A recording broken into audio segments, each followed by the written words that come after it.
Hello students, today we are going to read chapter number 3 of 6th class geography book and the title of the chapter is Motions of the Earth.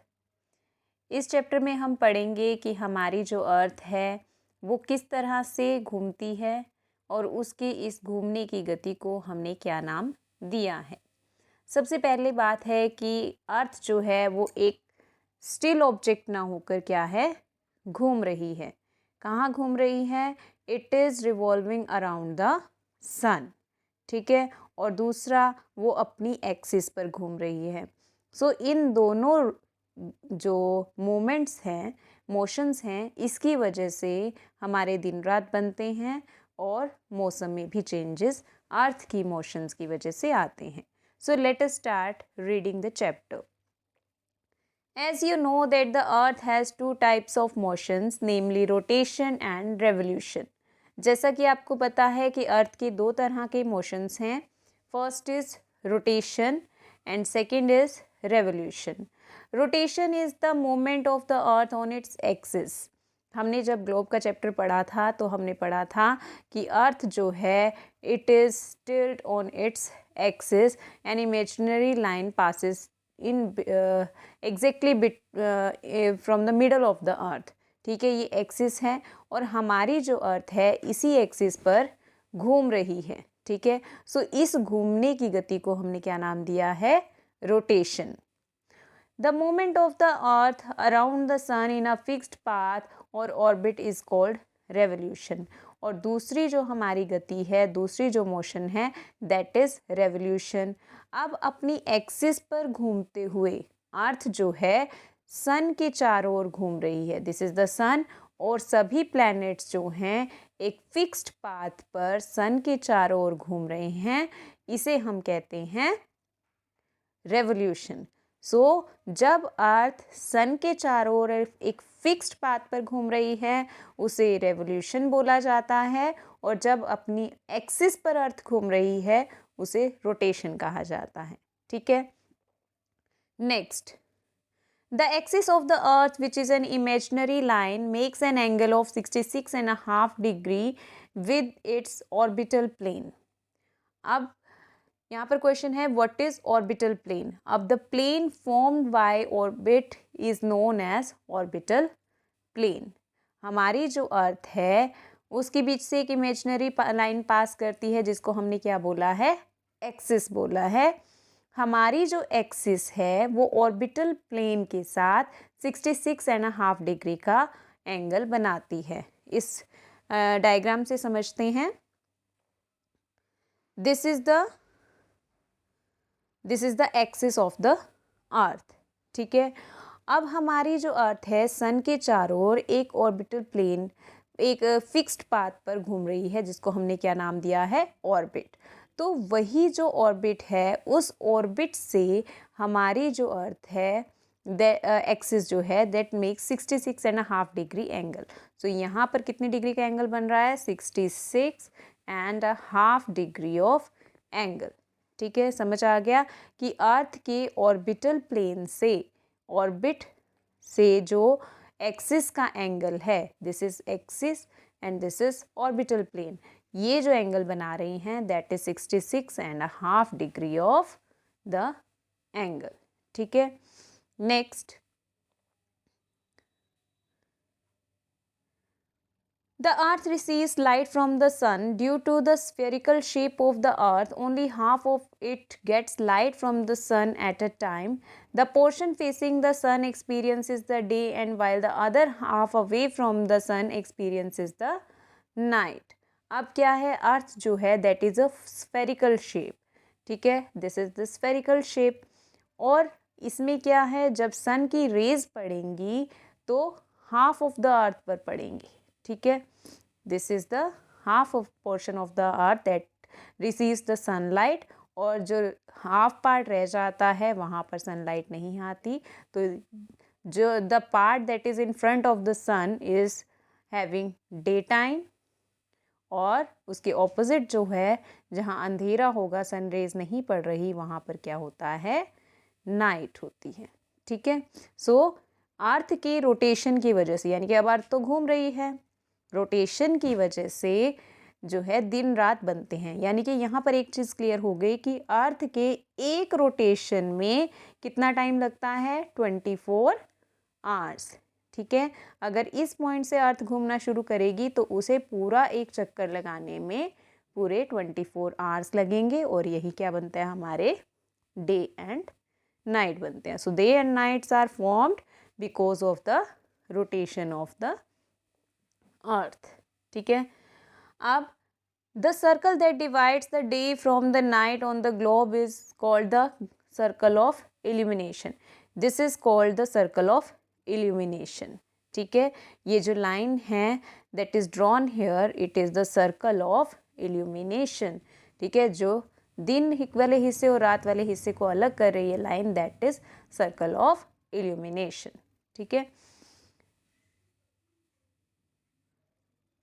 the circle does not coincide with the axis as you see in the figure 3.2. The earth takes about 24 hours to complete one rotation around its axis.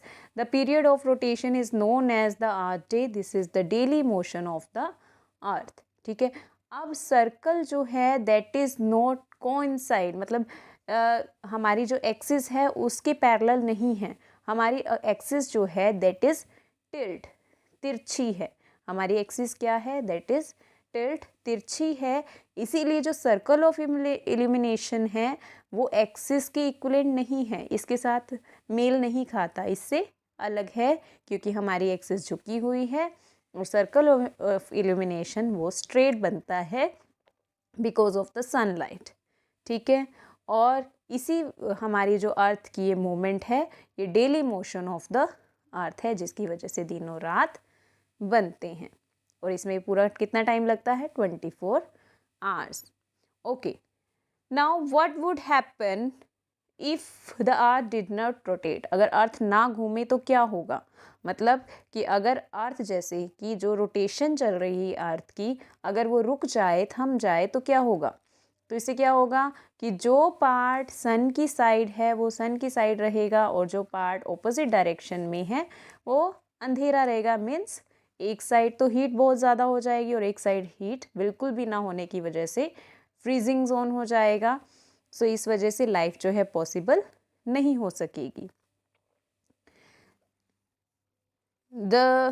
The portion of the earth facing the sun would always experience day, thus bringing continuous warmth to the region. The other half would remain in darkness and be freezing cold all the time. Life would not have been possible in such extreme condition. अब ये हो गई हमारी first motion of the earth, that is rotation. यानी कि rotation जो है अर्थ का अपनी एक्सिस पर घूमना इज कॉल्ड रोटेशन।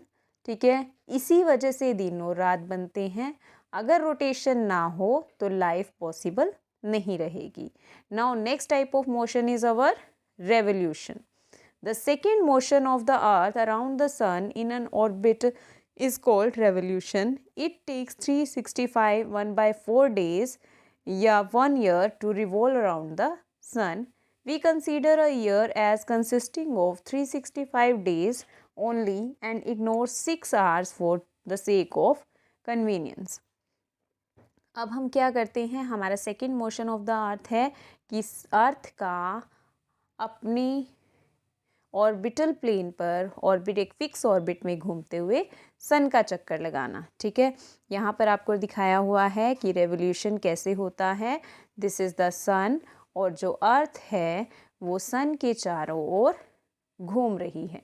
ठीक है, एक फिक्स ऑर्बिट में घूम रही है, और इस पूरे टाइम में, पूरे इस सर्कल में हमें कितना टाइम लग रहा है, 365 1/4 डेज लग रहे हैं। यानी कि 365 डेज तो कंप्लीट हो गए, और जो 6 आवर्स बचे वो हम इकट्ठा करते हैं कितने टाइम तक, फॉर 4 ईयर्स। 4 साल तक उन 24 घंटों को हम कलेक्ट करते हैं, and after 4 years we add 1 day extra in the month of February, और उस मंथ को क्या नाम दिया जाता है, लीप ईयर दिया जाता है। 6 years saved every year are added to make 1 day, that is 24 hours over a span of 4 years. This surplus day is added to the month of February. Thus, every fourth year, February is of 29 days instead of 28 days. Such a year with 366 days is called leap year. Find out when we'll get the next leap year. ठीक है, so हर 4 साल बाद फेब्रवरी के month में 28 days की जगह कितने days होते हैं?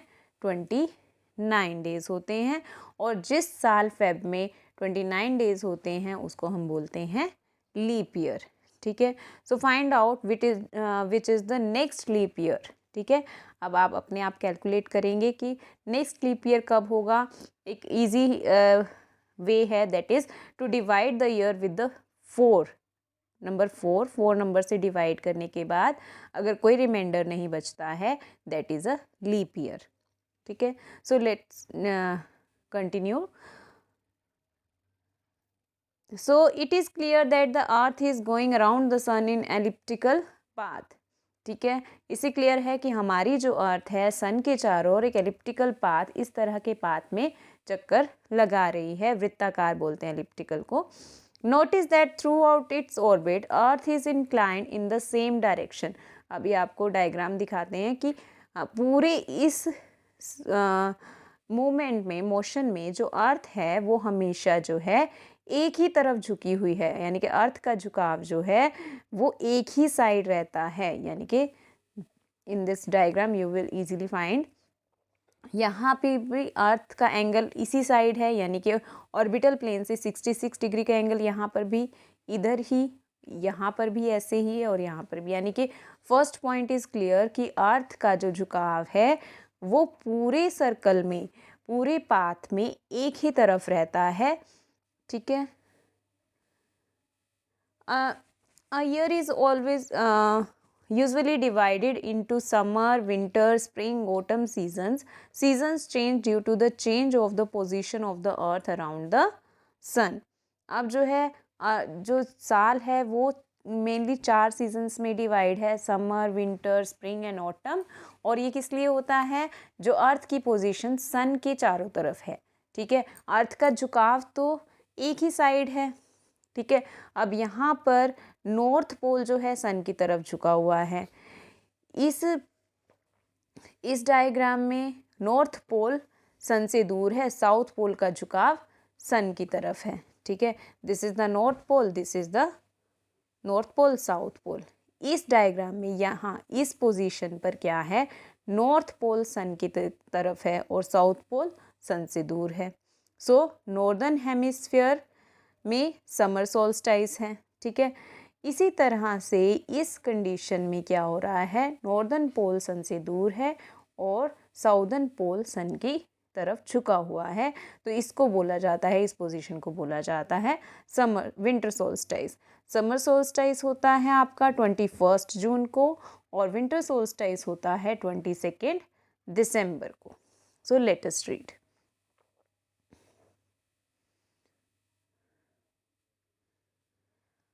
You will see that on 21st June, the northern hemisphere is tilted toward the sun, so the rays of the sun falls directly on the Tropic of Cancer. As a result, these areas receives more heat. The areas near poles receives less heat as the rays of the sun are slanting. ठीक है, अब इसमें क्या है? हमारी 21 जून को जो अर्थ की पोजीशन है, that is northern pole is tilt towards the sun. यहाँ सन है और ये नॉर्दर्न पोल जो है ये सन की तरफ झुका हुआ है। मीन्स यहाँ पर क्या है? Rays of the sun fall directly towards the tropic of Cancer. ये इक्वेटर और ये ट्रॉपिक ऑफ कैंसर। तो सन रेज कहाँ डायरेक्ट पड़ रही हैं? ट्रॉपिक ऑफ कैंसर पर। ठीक है, सन की रेज कहाँ पड़ रही हैं? डायरेक्ट ट्रॉपिक ऑफ कैंसर पर। ठीक है, सो और the areas near the poles receives less heat as the rays are slanting. और इसके बजाय जो नॉर्दर्न पोल या जो भी पोल्स हैं वहाँ पर स्लैंटिंग रेज पड़ रही हैं।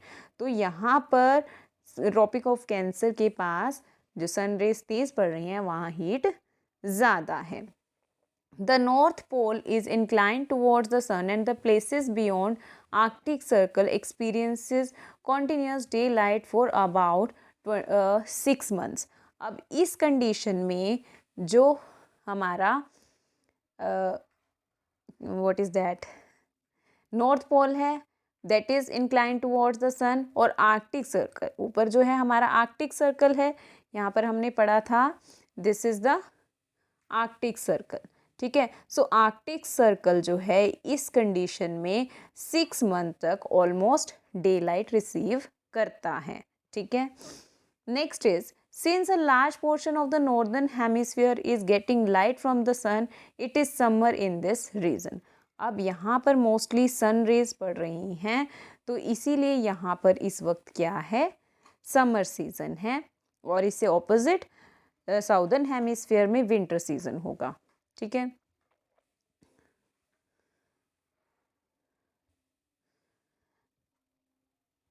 The longest day and the shortest night takes place on occur on 21st June. So 21st जून पर क्या होता है, यहाँ पर लॉन्गेस्ट डे और शॉर्टेस्ट नाइट.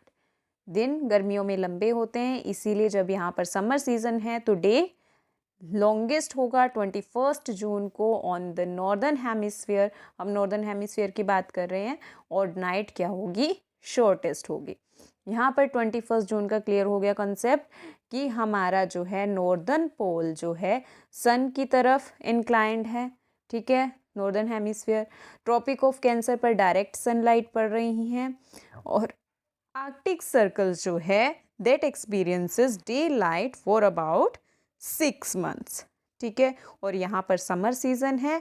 21 जून को नॉर्दर्न हेमिस्फीयर में लॉन्गेस्ट डे होगा और शॉर्टेस्ट नाइट होगी, ठीक है. और इसके ऑपोजिट क्या होगा, at this time in the southern hemisphere all these conditions are reversed. इससे ऑपोजिट होंगी. वहाँ विंटर सीजन होगा, नाइट्स लंबी होंगी और दिन छोटे होंगे.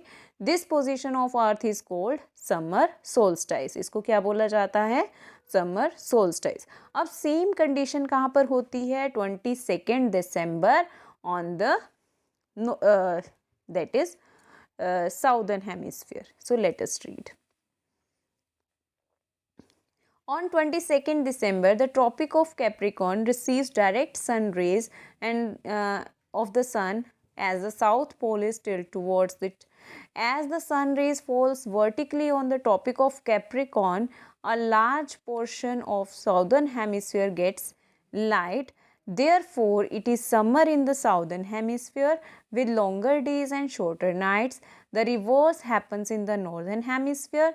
This position of earth is called winter solstice. Do you know the Christmas is celebrated in Australia in summer season? So here the concept of summer solstice and winter solstice is clear. In summer solstice, northern hemisphere is tilted towards the sun, ठीक है. और in winter solstice, southern hemisphere is tilted towards the sun, ठीक है. Summer solstice में northern hemisphere में summers होंगी, और इसके opposite यानी कि विंटर सोल्स्टाइस में साउदर्न हेमिस्फीयर में समर्स होंगी, ठीक है. समर्स कहाँ होंगी, जहाँ जिसका झुकाव सन की तरफ ज़्यादा होगा वहीं समर्स होंगी.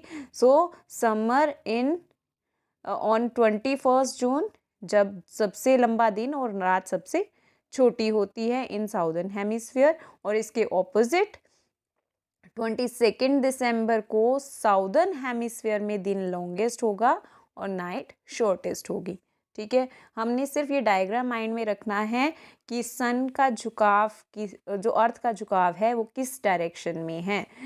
समर सोल्स्टाइस में नॉर्दर्न हेमिस्फीयर सन की तरफ झुका हुआ है, और विंटर सोल्स्टाइस में साउदर्न हेमिस्फीयर सन की तरफ झुका हुआ है. समर सोल्स्टाइस में sun rays tropic of Cancer पर डायरेक्ट पड़ती हैं, और विंटर सोल्स्टाइस में sun rays tropic of Capricorn पर डायरेक्ट पड़ती हैं, ठीक है. दोनों एक दूसरे के ऑपोजिट हैं, ठीक है. Is it clear? Summer solstice 21 June and winter solstice 22 दिसंबर। ठीक है, समर सोल्स्टाइस में नॉर्दर्न हेमिस्फीयर में समर होगी, विंटर सोल्स्टाइस में नॉर्दर्न हेमिस्फीयर में विंटर होगी, और इससे ऑपोजिट समर सोल्स्टाइस में साउदर्न हेमिस्फीयर में विंटर होगी, और विंटर सोल्स्टाइस में साउदर्न हेमिस्फीयर जो है वहाँ पर हीट ज़्यादा होगी क्योंकि सनरेज डायरेक्ट पड़ रही हैं। ठीक है, सो नेक्स्ट आ गया हमारा इक्विनॉक्स। इक्विनॉक्स क्या है?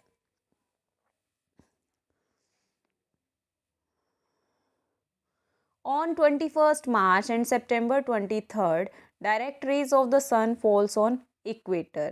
At this position, neither of the pole is tilted toward the sun, so the whole earth experiences equal days and equal nights. This is called equinox. So equinox क्या time है? जब पूरी अर्थ पर दिन और रात बराबर होते हैं। क्यों होते हैं?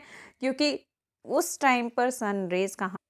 इक्वेटर पर डायरेक्ट सनलाइट पड़ती है, इसीलिए पूरी अर्थ पर डेज नाइट इक्वल होते हैं। On 23rd September, it is autumn season in the northern hemisphere and spring season in the southern hemisphere. 23rd सितंबर को नॉर्दर्न हेमिस्फीयर में ऑटम है, तो इसके ऑपोजिट यानी कि स्प्रिंग सीजन कहाँ होगा? Southern hemisphere. और इसका रिवर्स यानी कि 21 मार्च को क्या होगा? नॉर्दर्न हेमिस्फीयर में स्प्रिंग सीजन होगा और साउदर्न हेमिस्फीयर में ऑटम सीजन होगा। ठीक है, so equinox is a position when sun rays directly falls on the equator. ठीक है, thus you find that there are days and nights changes in season because of the rotation and revolution of the earth respectively. ठीक है, यहाँ पर देखेंगे हम ये इस डायग्राम में जब इक्विनॉक्स है कब होगा? जब सन रेज डायरेक्ट कहाँ पड़ रही हैं? किसी पोल पर डायरेक्ट ना पड़कर सीधी कहाँ पड़ रही हैं? Equator. This is the equator line, और सन रेज यहाँ पर भी डायरेक्ट इक्वेटर पर और यहाँ पर भी डायरेक्ट इक्वेटर पर। Days and nights are equal on the earth. ठीक है, पूरी अर्थ पर डे और नाइट के टाइमिंग जो है, टाइम ड्यूरेशन जो है दैट इज सेम। ठीक है, सो here we have come to know that because of the rotation and revolution of the earth, जो seasons हैं उनमें changes आ रहे हैं, days and nights form हो रही हैं। ठीक है, और कैसे जो है अर्थ जो है किस तरह से कितना टाइम ड्यूरेशन लग रहा है, everything is depending upon the motion of the earth, and there are two type of motion, rotation and revolution. Rotation, earth moves on its own axis, and revolution when earth moves around the sun in a fixed path or orbit. ठीक है,